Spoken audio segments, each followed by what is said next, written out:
This is just one of many potential disasters facing future space explorers.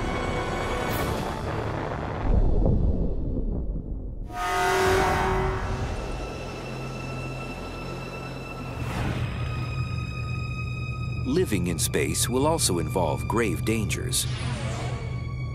Colonies on the Moon or Mars will be faced with threats from all directions, especially above, where sudden spikes of radiation can turn deadly.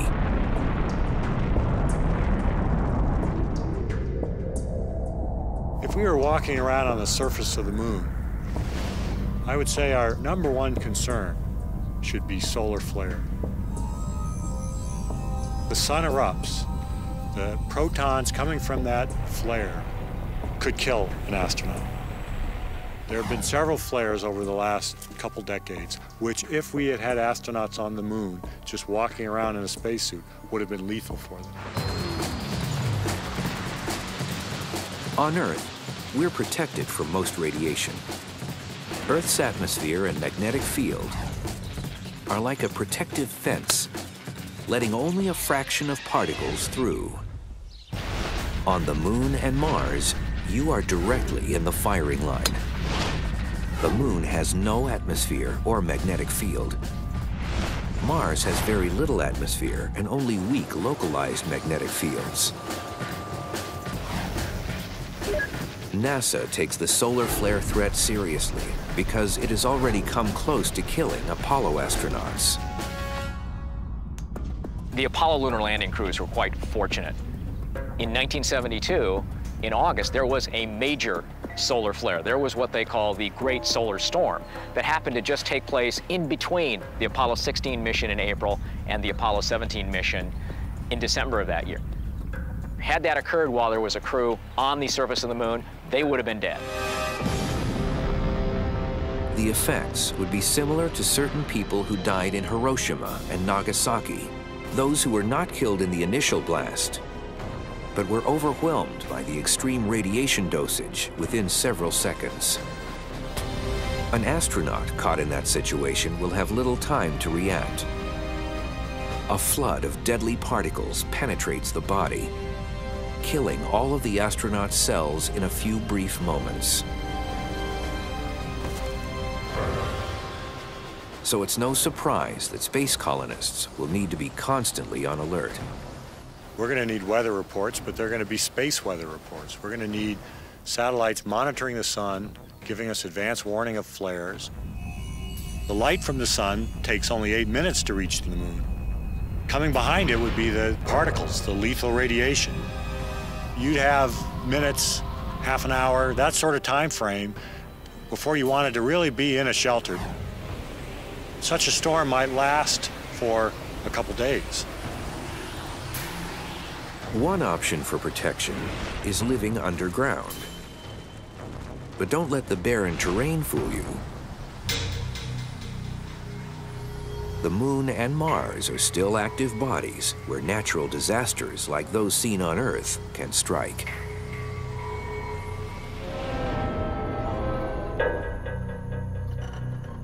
I'm here in the Mojave Desert in a cave created by a lava flow, underneath 5 or 6 feet of rocks. Well, being underground in a cave may be an option for habitation on the Moon or on Mars. On the surface of the Moon and Mars, there's radiation from the sun, there's cosmic radiation. On Mars, there's dust storms. If we're underground, well, we're safe from those hazards, but we have other hazards. Imagine being in this cave when there's quakes, rocks falling down, crushing us, pinning us. A Moon or Mars quake could also threaten an above-ground colony. The Moon and Mars don't have tectonic plates like the ones that cause most of Earth's quakes and volcanic eruptions, and there are no signs of active volcanoes. But the Moon and Mars do have hot cores. So as the pressure from that heat heads to the surface, the shaking starts. And where there's quakes, there's often another disaster. Just recently, we've seen a landslide occurring on Mars. It was captured with the cameras in orbit. So we know this does happen.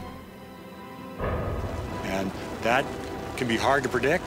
We might put our base someplace which appears perfectly safe, and then a few years later realize that there's a landslide hazard. Scientists are still unsure what started the 2008 landslide near the North Pole of Mars. It was in an icy area, and researchers believe most of the slide material was ice. That's just the type of place a colony might be located to take advantage of converting the ice to drinkable water.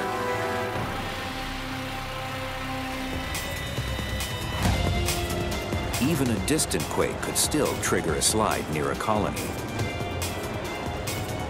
But what if a hidden fault line is running right under the buildings?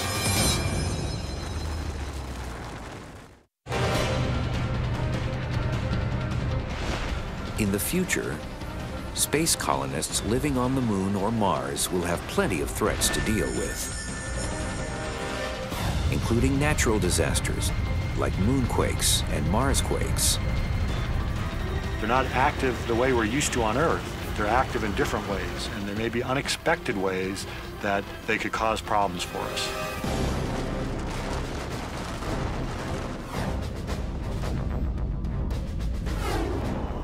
Since our current knowledge of these other worlds has literally only scratched the surface, it's possible that in the future we could locate a base right over a fault line without realizing what's below. And since weight is always an issue when carrying things into space, the lightweight buildings could be quite vulnerable, especially the outer layer. If anything happens to that protective layer, that's trouble, very rapid trouble, as the gases stream out of the habitat. You've got to have a very efficient and quick procedure for getting into a spacesuit to survive that sort of decompression. Death would not be instantaneous if oxygen and atmospheric pressure inside the colony are suddenly lost. On Mars, there is a thin atmosphere, although it's not breathable, since it's mostly carbon dioxide. On the Moon, there is only the vacuum of space. But you'd still have a chance, as we've learned from industrial accidents in vacuum chambers on Earth. Exposure for maybe a minute or so is survivable. Now, if you stay in a vacuum long enough, there's not enough oxygen, so nitrogen that's saturated in your blood and your tissues comes out of solution and causes bubbles. That's decompression sickness. And also, if you hold your breath, you can get what they call pulmonary overinflation, and your lung ruptures into your bloodstream, and that's called an embolism. So there's multiple factors that can result in death from exposure to the vacuum of space.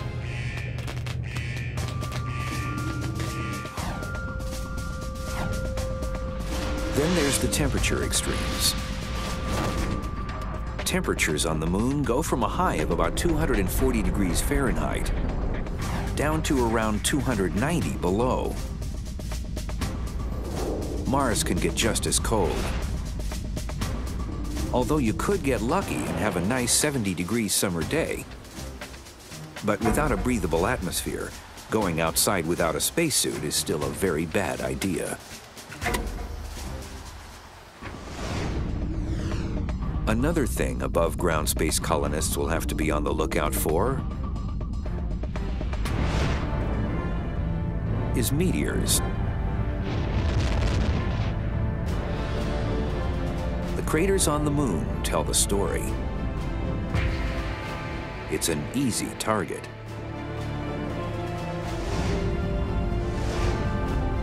We're relatively comfortable down here underneath these layers of protection. We've got a thick atmosphere which absorbs and burns up meteorites. We go to the Moon, nothing. There's no thick atmosphere. We are exposed to everything that space is throwing at us. We go to Mars, there's a thin atmosphere, but it's not anywhere near as good as the Earth's. Again, we're exposed to what's coming in from space.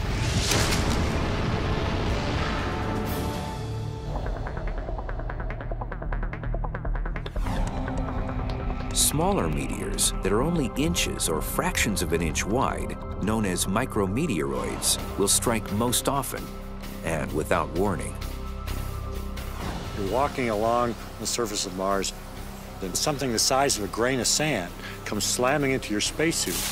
That's going to be a serious problem. It's going to be a loss of the pressure in the spacesuit. It could mean loss of life of an astronaut.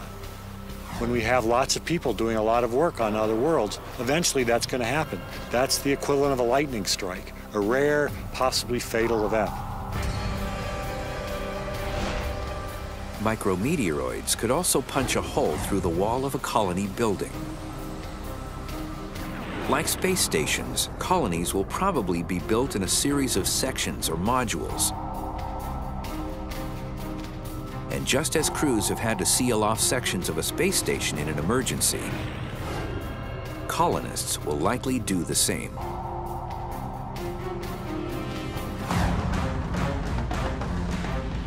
Large meteors will hopefully be tracked, so the colonists will know they're coming. But evacuation might not do any good. A nearby strike would still send out a deadly shockwave for miles. A 10-foot wide meteor hits with the explosive equivalent of 6,000 to 8,000 tons of TNT. Flying debris could also damage colony buildings beyond repair. And anything approaching a direct hit, there'll be little evidence that the colonists were ever there.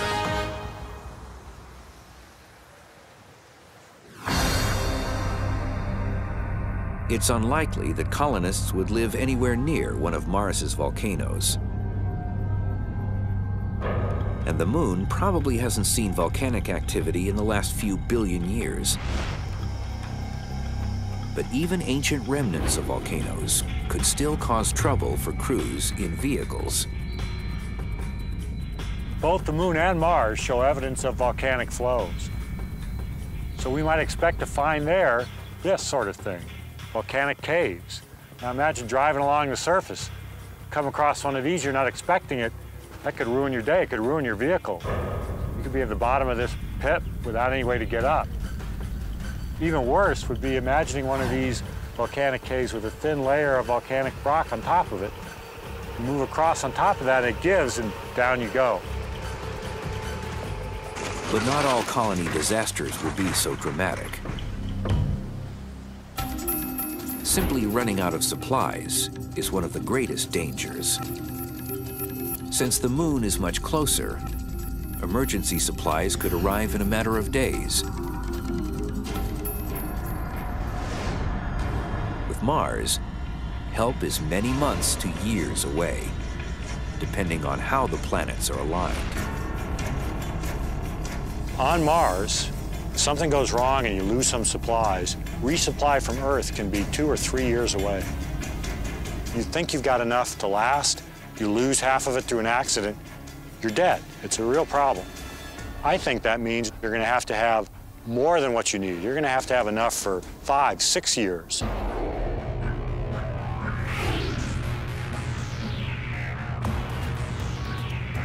Living in space much closer to home, on space stations and longer shuttle flights, has already taught us a lot about the dangers of space.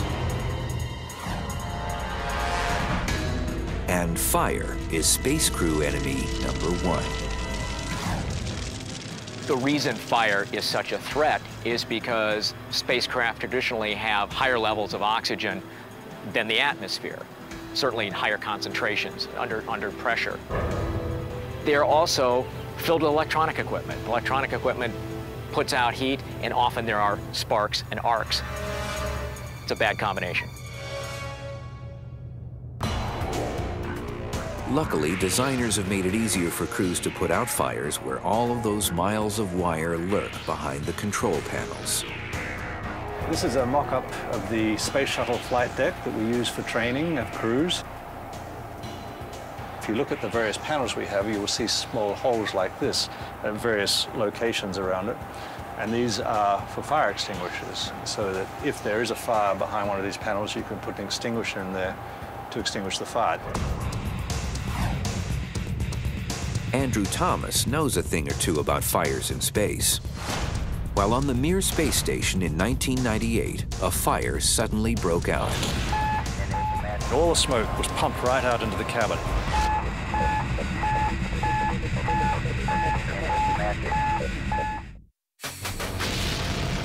Crews hurtle through space in their enclosed craft, desperate to maintain the Earth-like atmosphere inside. Out here, fire is one of the biggest threats. In 1998, NASA astronaut Andrew Thomas is on board the Mir space station with 2 Russian cosmonauts. Suddenly, a fire breaks out. Ironically, the fire starts while cleaning what's known as an air scrubber, one of the filters designed to remove exhaled carbon dioxide and other toxins from the space crew's environment. All the smoke was pumped right out into the cabin, and so all of a sudden, the cabin in one part of the space station just became thick with a pall of smoke. And of course, all the air handlers then moved all that smoke around the spacecraft, so within about 2 hours, the entire spacecraft was completely filled with smoke. So we had to just wait for the air handlers to scrub all of this contamination out. And that took about 2 days.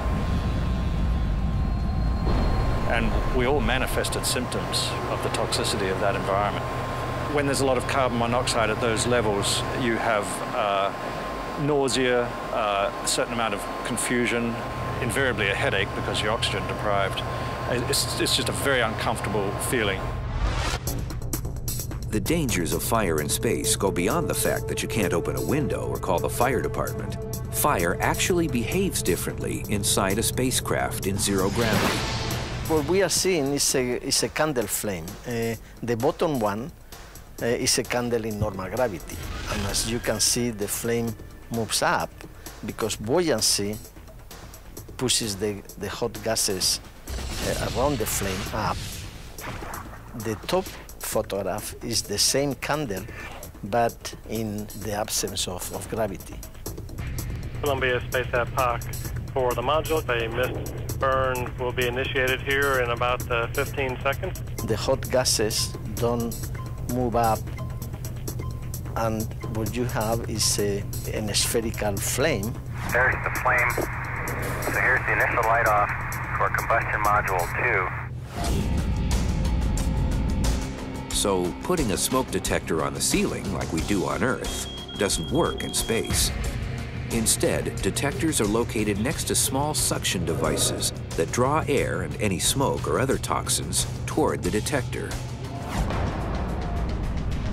To figure out just how dangerous fire is in space, Professor Fernandez-Peyo's team performs experiments in the University of California, Berkeley Combustion Lab and on KC-135 aircraft in short bursts of zero-G.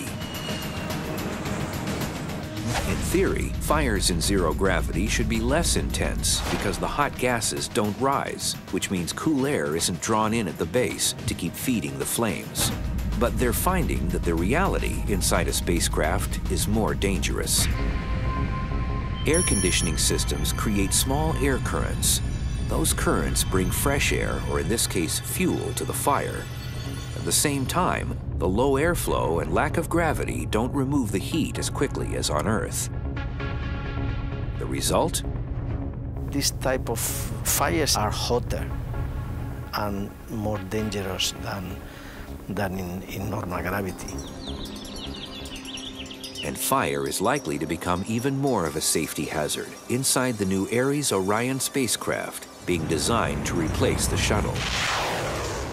What they've decided to do was to reduce the pressure and increase the oxygen. And by doing this, they reduce the preparation time that it takes for the astronauts to go from the vehicle to outside of the vehicle. So what we're doing is we're testing materials at that proposed environment. We've learned that for the environment that they've chosen for the next generation of vehicles, things actually ignite about 20% faster than they would in the current environment.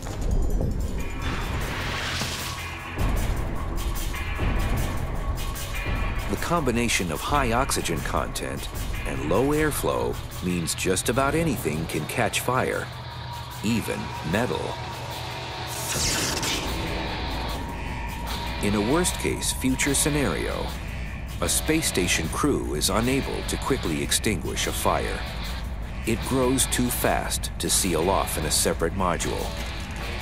Even if they put on emergency oxygen masks, the heat of the flames will likely kill them. And if they're somehow able to survive the flames, the filtering system is completely overloaded. They are left to die in a toxic stew from smoke inhalation. The best chance of survival with an out-of-control fire is to abandon ship and return in a re-entry capsule if one is available. That was the key to the survival of the crew of Apollo 13. April 11th, 1970, the three-man crew launches into space. 2 days later, on their way to the moon, an oxygen tank suddenly explodes. The explosion causes a substantial loss of oxygen and damages the service module's electrical system. The crew is forced to live in the cramped lunar capsule. Apollo 13 is the classic case of the failure that doesn't kill you. It happened at the right time. It happened when they were on their way to the moon, so they could use the lunar module as a lifeboat and get back to Earth. Had the same problem occurred after the lunar landing, when Lovell, Swigert, and Hayes were on their way back to Earth, there would have been nothing they could do. They would have been dead.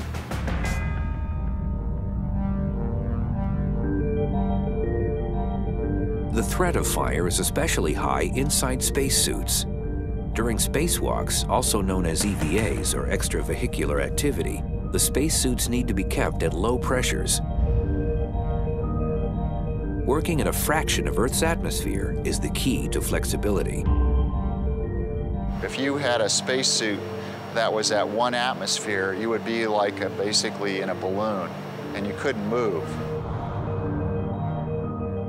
With low pressure, just like a climber in the thin atmosphere of Mount Everest, astronauts need to breathe highly flammable 100% oxygen.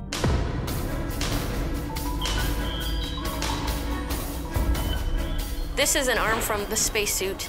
It was burned up in a fire in 1980 at Johnson Space Center. Just doing some checkout tests, pressurizing the system with the 2 different oxygen sources.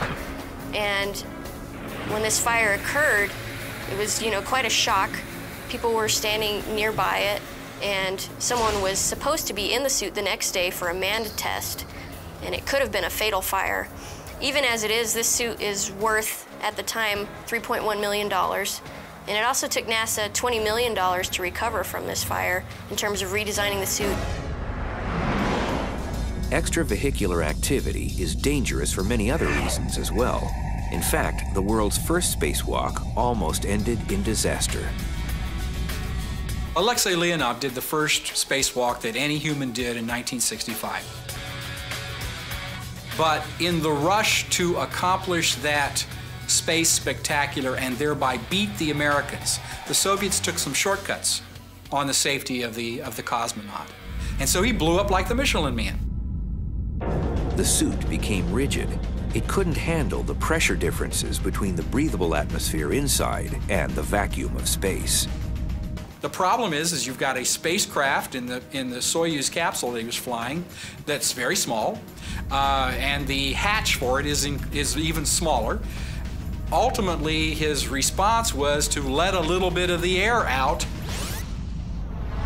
and just deflate the thing enough so that he could crawl back in through the hatch. But he will tell you that to this day, that he wasn't sure he'd be able to make it. An astronaut having, like Leonov, to let the pressure out in order to be able to maneuver in it is in the same situation as a diver ascending from deep water too quickly. Nitrogen bubbles will form in your bloodstream and not only be painful, they'll kill you. And during EVAs, a simple thing such as an unsecured tether or a misfiring emergency thruster can also spell disaster. Being outside of a spacecraft on a spacewalk is the most dangerous thing an astronaut in orbit can do. One false move can be deadly, especially if that false move takes you away from the spacecraft. There was an instance on one of the Russian space stations, the Soyuz, where one of the crew members was not tethered and he was in the airlock area watching the other crew member, and he slowly started to drift out, and the other cosmonauts saw him and grabbed him. An untethered person in space without appropriate propulsion system to get back would be very, very serious. I mean, basically, you're lost at sea.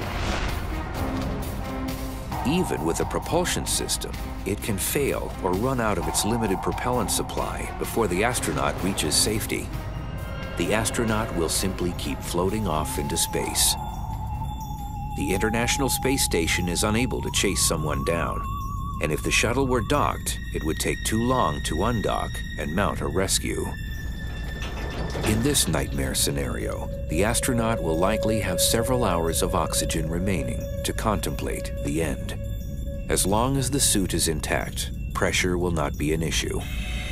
Either the oxygen will run out, or the system, which removes exhaled carbon dioxide, will stop working. Either way, the astronaut will suffocate and continue floating into the emptiness of space. The same micrometeoroids that can devastate space colonies also pose a lethal threat to spacewalks and entire spacecraft. Plus, in low Earth orbit, these rocky little gremlins have company: space junk. And all of these things are racing around at over 22,000 miles an hour. At these speeds, objects that are only a fraction of an inch wide can be deadly. A micrometeoroid flying through space is a lot like a golf ball flying through the air, with these differences. The micrometeoroid is much, much smaller. And because it travels at hypervelocity, it's far more destructive when it hits. If a micrometeoroid hits your spacesuit, it's going to put a hole in it. You don't have reach or the ability to patch or fix it unless you've got a fellow astronaut right there. You're going to die. Your air is going to leak out fairly quickly. It's going to gush out. Your blood's going to boil. That's going to be it. And what causes blood to boil? Well, in space, boiling blood has nothing to do with heat. It's all about the sudden lack of atmospheric pressure. The idea that blood boils is really a misnomer. The liquid in your body goes from a liquid state to a gaseous state. There have been many tales about what happens to an unprotected person in outer space. Here's the real story. As the vacuum of space fills the spacewalker's leaking suit, the liquid parts of the tongue and eyes begin to bubble, along with all of the saliva, internal fluids, and blood. As the blood turns to gas, oxygen no longer travels to the brain or anywhere else. The brain shuts down within about 15 seconds, leaving the victim unconscious. Soon after, the rest of the cells in the body die. Temperature extremes could also play a role, since the sunlit areas of space reach 250 degrees Fahrenheit, and the shaded areas quickly plummet to 250 degrees below zero. And just how big a hole is too big for a spacesuit? You're really asking a very small amount of material to stop a particle that could be coming in at 7 kilometers per second. You can see the entry hole from the test, and it has many, many layers, ending with what's called the bladder. And this is a pressure retaining layer. That's about a 2 to 3 millimeter hole, a 4 millimeter for an EVA suit on the soft goods. This material would be considered catastrophic. Luckily, no one in space has ever suffered this fate. Impacts can also cause trouble in sneakier ways. So NASA goes to great lengths to simulate different types of micrometeoroid damage down on Earth. Researchers inside the hypervelocity building of the White Sands Test Facility in New Mexico create impacts using compressed hydrogen gas guns. These guns definitely bring the heat, shooting objects up to 19,000 miles per hour at shuttle and space station parts to assess the damage. At that velocity, you can get from Los Angeles to New York in about 8 minutes. The testing that we're going to perform today is on an International Space Station handle that the astronauts use on the outside of the space station in order to transverse around the space station safely. Several astronauts have cut their gloves severely. This is a great concern to NASA because when they design the space station, they are very careful to eliminate all sharp edges because you don't want something snagging the astronaut spacesuits and creating a hole and ending a mission. Technicians mount the handle in the target chamber, place the tiny 1/32 of an inch wide projectile within a holder that will disintegrate once fired, then add gunpowder to the breech. We take gunpowder and propel a piston which compresses hydrogen gas up to about 100,000 psi. It's that highly compressed gas that accelerates the projectiles from 0 to 19,000 miles per hour. We use 3 different types of cameras. One takes a snapshot, another one takes a film, and the third type is a digital camera which takes 16 frames at 200 million frames per second. The technicians retreat behind a blast shield and prepare to fire. The chamber is cleared of oxygen and other gases to simulate the vacuum of outer space.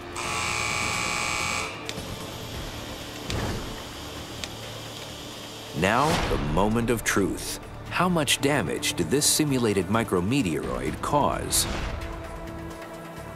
Even though it is a small impact, there's enough of a lip with enough structure so that an astronaut could catch their glove on such a lip and cause a tear in their glove. And if a projectile only 1/32 of an inch wide can cause this type of damage, you won't believe what a larger object can do. At the NASA White Sands Test Facility in New Mexico, researchers load small projectiles into huge guns. The projectiles simulate micrometeoroids and space junk. They slam into spacecraft parts at up to 19,000 miles an hour, creating disasters on Earth to better understand disasters in space. At such incredibly high speeds, a very small object can cause very big trouble. I'm standing inside of our largest target chamber of our 1-inch gun. The gun is 175 feet long and can launch up to a 3/4 inch size projectile. I'm holding a target that was impacted with a 5/8 inch projectile, and as you can see, this is the entry hole, and it went all the way through the test article. An impact of this size would be a catastrophic event in space.